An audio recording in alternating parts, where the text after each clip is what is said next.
Hello everyone, this is Anuja और आज का टॉपिक है बौद्ध धर्म। बौद्ध धर्म ईसा पूर्व छठी शताब्दी में जो धार्मिक क्रांति हुई, उस धार्मिक क्रांति में अनेक नवीन संप्रदायों का जन्म हुआ। इस धार्मिक क्रांति के होने के पीछे मुख्य जो कारण था वो वैदिक धर्म के प्रति उत्पन्न हुआ असंतोष था। तो वैदिक धर्म की परंपराओं, उसकी मान्यताओं के विरोध में ये धार्मिक क्रांति हुई। और इस धार्मिक क्रांति में जिन नवीन संप्रदायों का जन्म हुआ उनमें जैन धर्म के अतिरिक्त अन्य सर्व प्रमुख जो धर्म था वो बौद्ध धर्म था।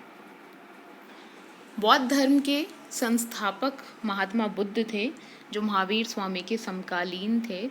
महात्मा बुद्ध का जो प्रारंभिक नाम था या बचपन में उन्हें सिद्धार्थ के नाम से जाना जाता था, बहुत बार इन्हें सिद्धार्थ गौतम भी कहा जाता है।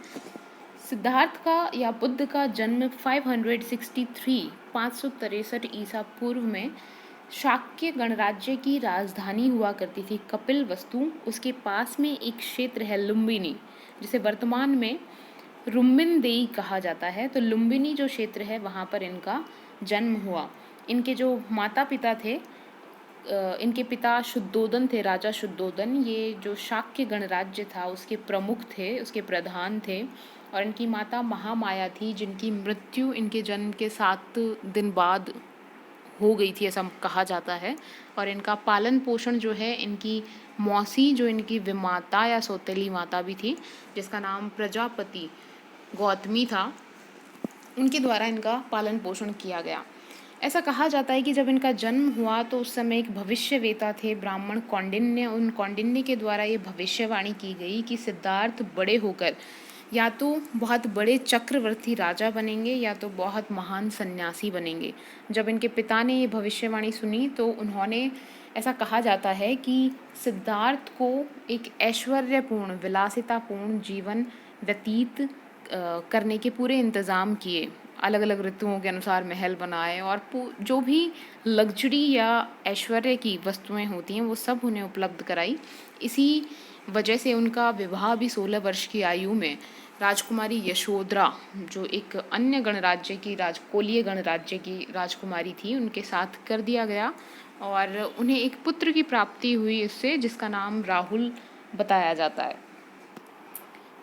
ऐसा कहा जाता है कि बुद्ध जो है वो ज़्यादातर अपने महल में ही अपना समय व्यतीत करते थे, क्योंकि उनके पिता जो है बाहरी संसार के सांसारिक कष्टों से उन्हें परिचित नहीं करवाना चाहते थे। लेकिन बहुत कुछ अवसरों पर जब उन्होंने महल से बाहर की यात्रा की तो उस समय ऐसा कहा जाता है उन्होंने 4 दृश्य देखे। उन 4 दृश्यों में एक वृद्ध व्यक्ति देखा, एक बीमार व्यक्ति देखा, एक शव देखा और अंतिम यात्रा में उन्होंने एक प्रसन्नचित्त सन्यासी देखा और वहीं से उनके मन में इस संसार के प्रति वैराग्य उत्पन्न हुआ। ऐसी कहानी जो है अश्व घोष के द्वारा जो बुद्ध चरित्र की रचना की गई है उसके अंदर प्राप्त होती है। उस सन्यासी से प्रभावित होकर ही ऐसा कहा जाता है कि बुद्ध के द्वारा 29 वर्ष की आयु में अपने घर का त्याग कर दिया गया। जो ये गृह त्याग की घटना है, इसी घटना को महाभिनिशीक्रमण कहते हैं। बहुत बार ये प्रश्न पूछा जाता है, महाभिनिशीक्रमण किसे कहते हैं। तो गौतम बुद्ध के द्वारा या सिद्धार्थ के द्वारा 29 वर्ष की आयु में ज्ञान की प्राप्ति के लिए, जिसे बुद्धत्व भी कह सकते हैं, तो ज्ञान की प्राप्ति के लिए अपने गृह त्याग की घटना को महाभिनिशीक्रमण कहा गया है। गौतम जो हैं वो ज्ञान की खोज में अपने घर से निकले, संन्यास ग्रहण किया और अनेक लोगों से मिले अपनी इस यात्रा में। बहुत से गुरु बनाए उन्होंने, जैसे आलार कलाम हो गए, रुद्रक रामपुत्र हो गए। इसके बाद में उरुवेला गए, जहाँ उन्हें 5 ब्राह्मण सन्यासी मिले। कुछ समय तक उन्होंने उनके साथ कठोर तपस्या की, लेकिन उसके बाद उन्हें लगा कि कठोर तपस्या जो है ईश्वर की प्राप्ति का या अपने शरीर को कष्ट देना जो है ईश्वर की प्राप्ति का सही मार्ग नहीं है। तो उन्होंने खान पान जो है वो शुरू कर दिया और इससे वो जो 5 ब्राह्मण थे वो रुष्ट हो गए और उन्होंने गौतम बुद्ध का साथ छोड़ दिया। गौतम बुद्ध जो है इसके बाद में गया पहुँचे और गया में, जिसे वर्तमान में बौद्ध गया भी बुद्ध के नाम पर कहा जाता है, गया में कहा जाता है कि उन्होंने 6 वर्ष की ये सारी पूरी की पूरी प्रक्रिया चली और 6 वर्ष की कठोर तपस्या के पश्चात कहा जाता है वैशाख की पूर्णिमा के दिन, जिसे वर्तमान में बुद्ध पूर्णिमा भी कहा जाता है और बौद्धों का एक त्यौहार इसे माना जाता है। तो वैशाख की पूर्णिमा के दिन वट वृक्ष, जिसे बोधि वृक्ष के नाम से जाना जाता है गया में, वहाँ वट वृक्ष के नीचे उन्हें ज्ञान की प्राप्ति हुई और तभी से वो बुद्ध कहलाए। वैशाख पूर्णिमा जो है बौद्धों के लिए बहुत फेमस है। कहा जाता है उनका जन्म, उन्हें ज्ञान की प्राप्ति और उनकी मृत्यु सब इसी दिन हुई, वैशाख पूर्णिमा के दिन ही। तो बुद्ध को जो ये ज्ञान की प्राप्ति हुई 35 ईयर्स की अवस्था में, और इस घटना को संबोधि कहा जाता है। संबोधि यानी बुद्ध को ज्ञान की प्राप्ति की घटना। जब उन्हें ज्ञान की प्राप्ति हो गई तो अब बुद्ध ने अन्य लोगों में इसका प्रचार प्रसार करने, अपने उपदेश देने का कार्य प्रारंभ किया।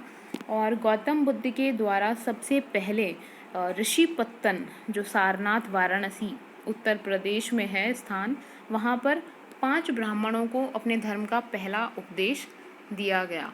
और ये जो उपदेश दिया गया वो 4 आर्य सत्य या मध्यमा प्रतिपदा वाला जो मार्ग है उसका उपदेश दिया गया।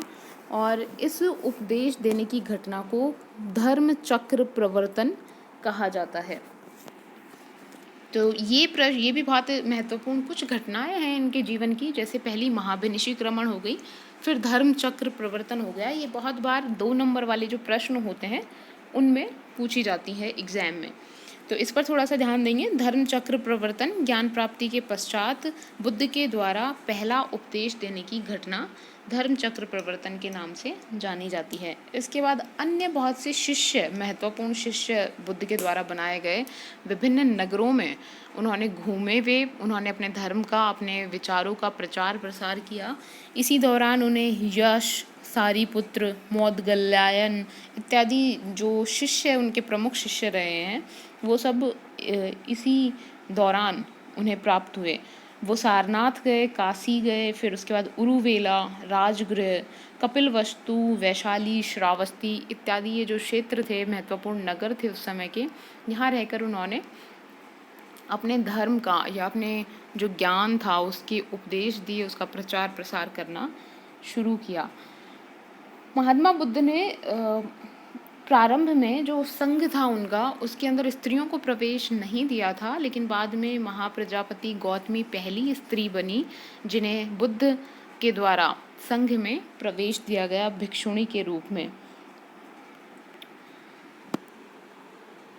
लास्ट जो महत्वपूर्ण घटना कही जाती है वो उसे महापरिनिर्वाण के नाम से जाना जाता है। और 80 वर्ष की अवस्था में 483, ये गलत लिख दिया गया है इसके अंदर, 483 ईसा पूर्व में कुशीनारा में शरीर त्याग की जो घटना थी उसको महापरिनिर्वाण के नाम से जाना जाता है। तो ये 3 प्रमुख घटनाएं हैं, महाभिनिषिक्रमण, धर्म चक्र प्रवर्तन और महापरिनिर्वाण, जिन पर थोड़ा सा फोकस रखना है। कुशीनारा जो क्षेत्र है, कुशीनारा जो जगह है उत्तर प्रदेश में, वहाँ पर इन्होंने अपना देह त्याग किया, अपने शरीर का त्याग किया। अब सबसे महत्वपूर्ण बौद्ध धर्म की शिक्षाएं, बुद्ध के द्वारा जो अपने उपदेश दिए गए उनको बाद में संकलित किया गया त्रिपिटकों के रूप में, और वहीं से बौद्ध धर्म की शिक्षाएं जो है वो हमें आज भी उनकी जानकारी प्राप्त होती है। ये जो 3 पिटक हैं उनका नाम है विनय पिटक, सुत्त पिटक और अभिधम्म पिटक। विनय पिटक जो है उसमें बौद्ध भिक्षुओं के संघ में रहने से संबंधित जो नियम हैं आचार विचार के, वो लिखे गए हैं। सुत्त पिटक में बुद्ध की धार्मिक शिक्षाएं हैं, उनकी नैतिक शिक्षाएं हैं।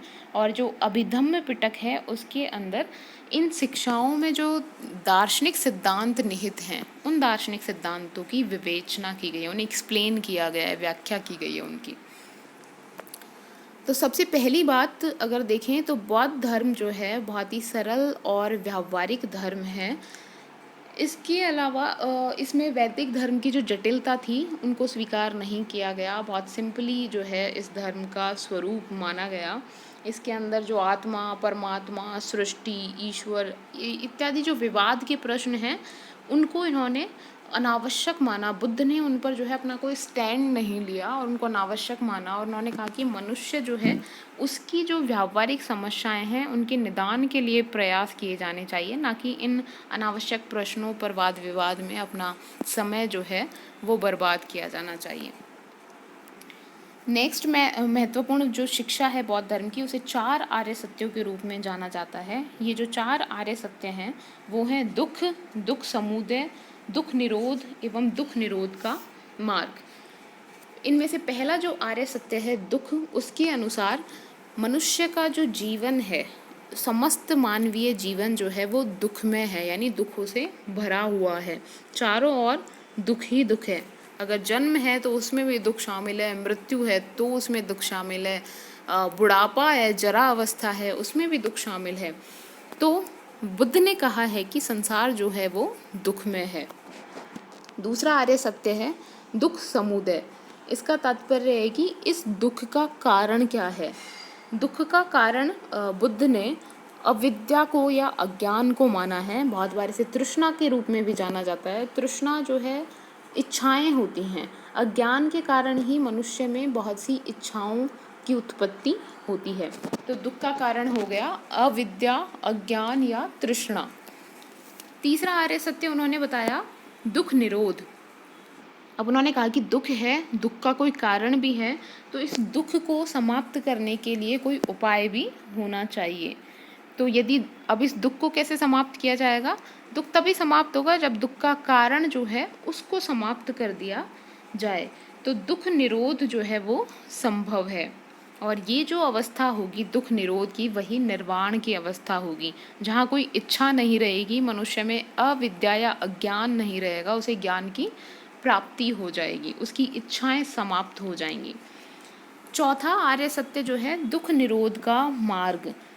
अविद्या और इस तृष्णा, इन इच्छाओं के विनाश के लिए महात्मा बुद्ध ने दुख निरोध के मार्ग का विधान रखा है, जिसे उन्होंने अष्टांगिक मार्ग कहा है।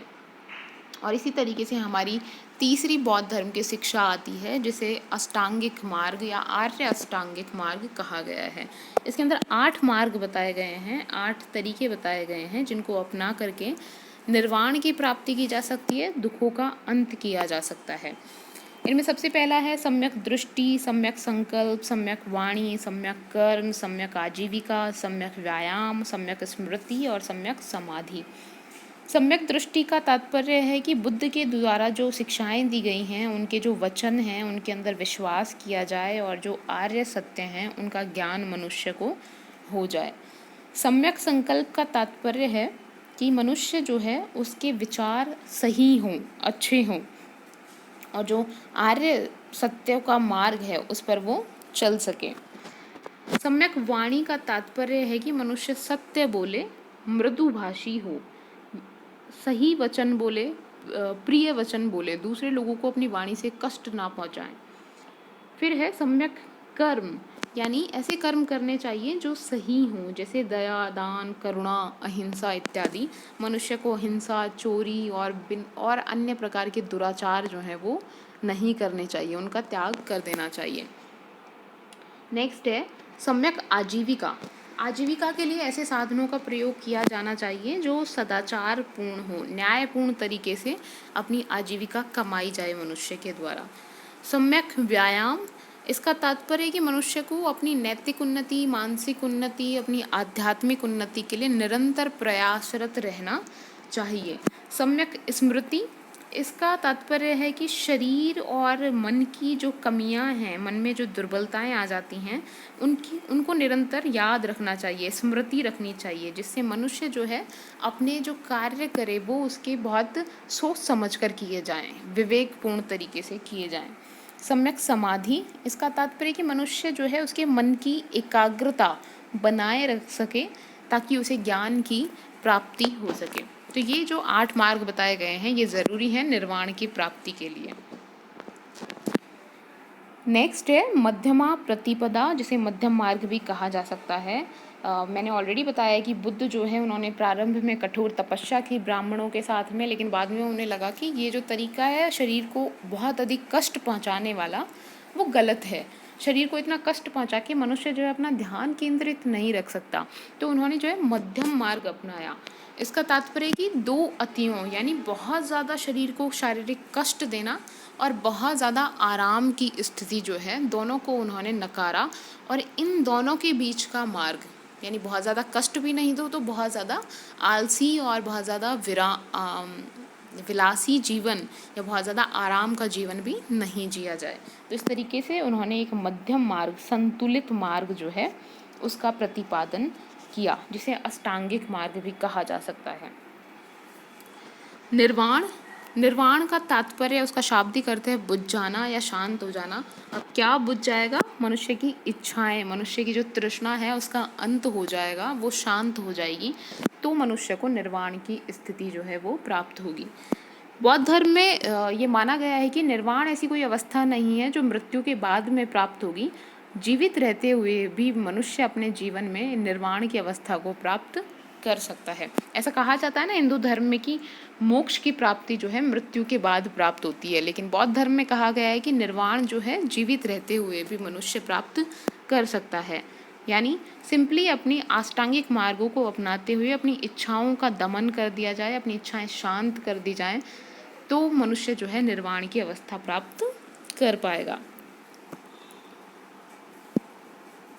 नेक्स्ट जो बहुत महत्वपूर्ण दार्शनिक सिद्धांत है या शिक्षा है वो है प्रतीत्य समुत्पाद। ये एक नवीन आधारभूत सिद्धांत बौद्ध धर्म का दिया गया है। इसके अनुसार संसार में जितनी भी घटनाएं होती हैं, संसार में जितनी भी वस्तुएं होती हैं, वो किसी ना किसी कारण की वजह से उत्पन्न होती हैं। कोई भी घटना हुई है तो उसके पीछे कोई ना कोई रीज़न ज़रूर रहा होगा।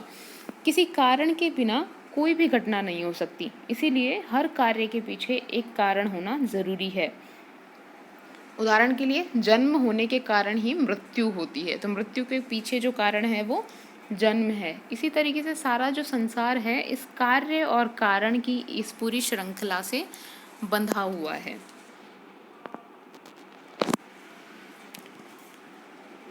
नेक्स्ट, बौद्ध धर्म जो है कर्म प्रधान धर्म है, यानी उसमें कर्म में विश्वास किया जाता है। बौद्ध धर्म में कर्म से तात्पर्य ये नहीं है कि कर्म कांड किए जाएं। कर्म का तात्पर्य मनुष्य की जो ड्यूटीज़ हैं, उसके जो कर्तव्य हैं, उनका प्रतिपादन मनुष्य के द्वारा अपने जीवन में किया जाए। और इस कर्म के कारण ही जो है कार्य कारण की श्रृंखला का जन्म होता है, और ये कार्य कारण की श्रृंखला ही मनुष्य के पुनर्जन्म का रीज़न होती है। बुद्ध जो हैं वो आत्मा में विश्वास नहीं करते, तो उनके अनुसार पुनर्जन्म जो है वो आत्मा का ना होकर के इस कार्य कारण या कर्म की वजह से जो प्रक्रिया उत्पन्न होती है उसी की वजह से पुनर्जन्म होता है। तो बौद्ध धर्म में कर्म में विश्वास किया जाता है, ये कर्मवादी धर्म है, और साथ ही पुनर्जन्म में भी विश्वास किया जाता है, लेकिन पुनर्जन्म आत्मा का ना होकर के इस कार्य कारण की श्रृंखला से जुड़ा हुआ है। नेक्स्ट है अनित्यवाद एवं क्षणिकवाद। नाम से ही पता चल रहा है, इसका तात्पर्य कि कोई भी वस्तु जो है, संसार की कोई भी घटना है, वस्तु है, वो नित्य नहीं है, यानी हमेशा नहीं रहती वैसी जैसी वर्तमान में है। हर पल जो है, हर क्षण जो है, उसमें चेंजेस आते रहते हैं, वो परिवर्तित होती रहती है। इसीलिए सभी वस्तुएं अनित्य हैं, यानी एक जैसी नहीं हैं, और निरंतर परिवर्तनशील हैं। हर क्षण परिवर्तित होती है, इसीलिए क्षणिकवाद कहा गया है कि एक घटना या एक वस्तु जो है एक क्षण के लिए ही वैसी रहती है, नेक्स्ट जो क्षण आएगा उसमें वो परिवर्तित हो जाएगी। फिर है अनात्मवाद। बुद्ध जो है या बौद्ध धर्म है उसमें आत्मा के अस्तित्व को स्वीकार नहीं किया गया है, इसीलिए अनात्मवादी धर्म कहा जाता है। इसके अनुसार मनुष्य जो है उसका जन्म कोई आत्मा का जन्म नहीं होता, बल्कि मनुष्य का जन्म भौतिक तत्व हैं और मानसिक तत्व, चेतना जो होती है, उन दोनों के मिश्रण की वजह से मनुष्य का जन्म होता है। जड़ और चेतन के मेल से, जड़ हो गए भौतिक पदार्थ जैसे आकाश, जल, पंच तत्व जो हैं, पृथ्वी, वायु, ये सारे, और बाकी का दूसरा हो गया चेतना। जब इन तत्वों के साथ चेतन तत्व का सम्मिश्रण हो जाता है तो जन्म होता है मनुष्य का। फिर है अनीश्वरवाद। बौद्ध धर्म जो है ईश्वर के अस्तित्व में विश्वास नहीं करता।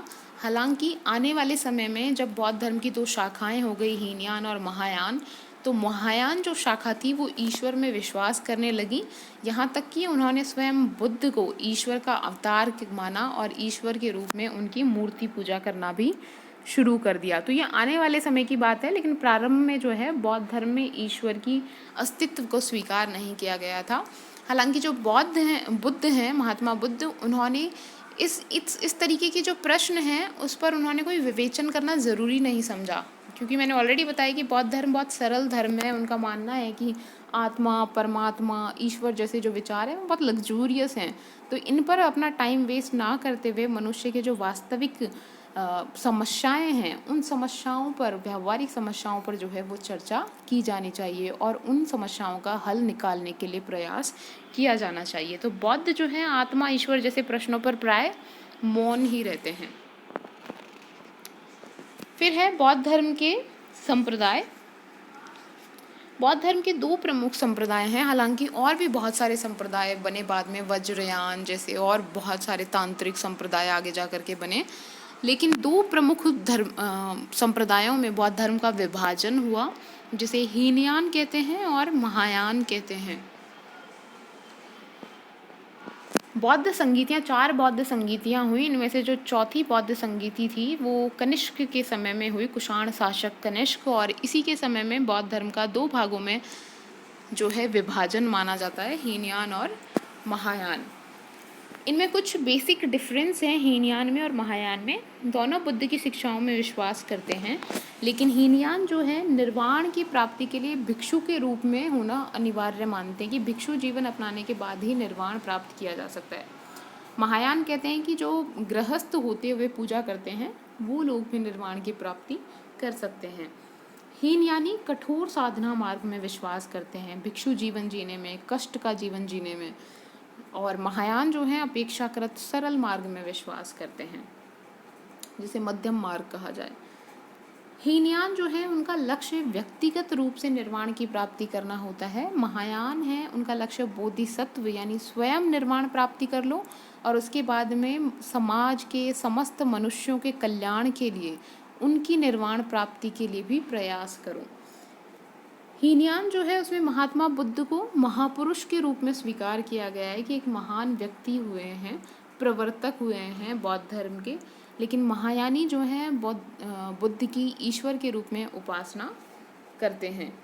हीनयान में मूर्ति पूजा में और भक्ति में विश्वास नहीं किया जाता है, और महायानी में ऑलरेडी मैंने बताया कि महायान वाले जो लोग हैं वो बुद्ध की मूर्ति के रूप में पूजा उन्होंने बाद में प्रारंभ कर दी। अब हम देखें कि बौद्ध धर्म का जो है सांस्कृतिक महत्व क्या रहा, उनका योगदान क्या रहा।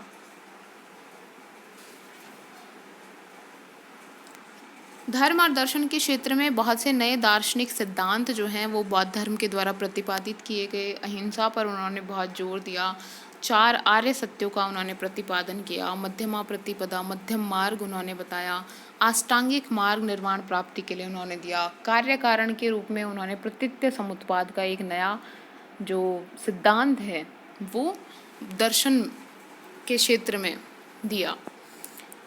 सामाजिक जीवन, वैदिक व्यवस्था में जो वर्ण व्यवस्था थी, जाति व्यवस्था थी, उसका विरोध बौद्ध धर्म के द्वारा किया गया। सभी जातियों के व्यक्ति जो हैं, सभी धर्मों के व्यक्ति जो हैं, उनको बौद्ध धर्म में प्रवेश दिया गया, भिक्षुओं के रूप में उनको अपनाया गया, बौद्ध संघों में रहने के लिए उनको अपनाया गया। तो कह सकते हैं कि किसी भी तरीके का भेदभाव जो है व्यक्तियों के बीच में नहीं किया जाता था।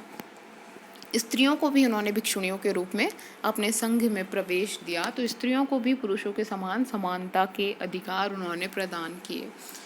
साहित्य और शिक्षा के क्षेत्र में अगर बौद्ध धर्म का योगदान देखें तो जितनी भी भाषाएं थी उस समय, जैसे पाली, प्राकृत, संस्कृत आदि भाषाओं में बहुत सारा लेखन कार्य किया गया, बौद्ध साहित्य लिखा गया। जैसे पाली में 3 पिटकों की रचना की गई। इसके अलावा अश्वघोष जैसे विद्वान हैं, नागार्जुन जैसे विद्वान हैं, इनके द्वारा मिलिंदपन हो, प्रज्ञापारमिता शास्त्र, इन सब की रचना की गई। अश्वघोष के द्वारा बुद्ध चरित की रचना की गई, सारीपुत्र प्रकरण की रचना की गई, और भी बहुत सा साहित्य जो है वो लिखा गया बौद्ध धर्म के ऊपर।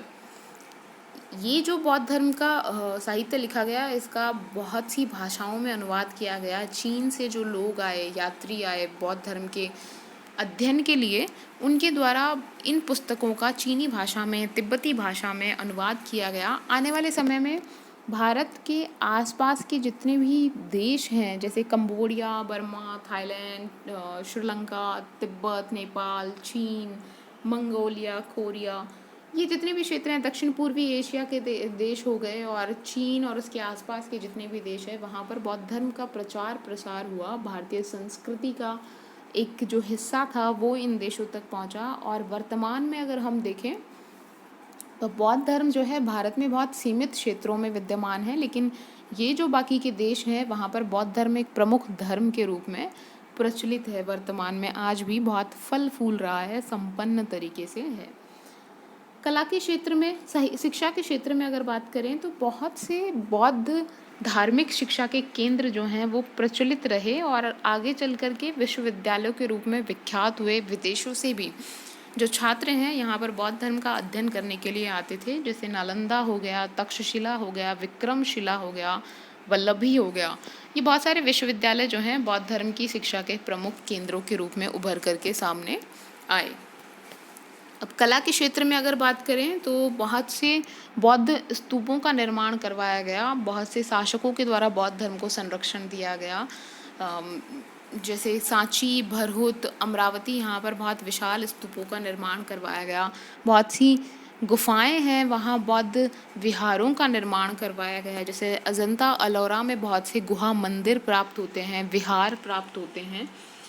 बुद्ध की प्रतिमाओं का निर्माण किया गया। गांधार कला शैली और मथुरा कला शैली में बुद्ध की बहुत सी प्रतिमाओं का निर्माण हुआ। और इसी तरीके से बहुत सी जो गुफाएं हैं वहाँ पर भित्ति चित्र बौद्ध धर्म से संबंधित बनाए गए। तो कला के क्षेत्र में भी बौद्ध धर्म ने जो है अपना महत्वपूर्ण योगदान जो है वो प्रदान किया। तो इस तरीके से महात्मा बुद्ध का प्रारंभिक जन्म हम लोगों ने पढ़ा, उनकी द्वारा जो धर्म का प्रचार प्रसार किया गया, उपदेश दिए गए, उनके बारे में हमने पढ़ा। बुद्ध की शिक्षाएं पढ़ी और बौद्ध धर्म का क्या योगदान है उसके बारे में हम लोगों ने इस वीडियो में अध्ययन किया।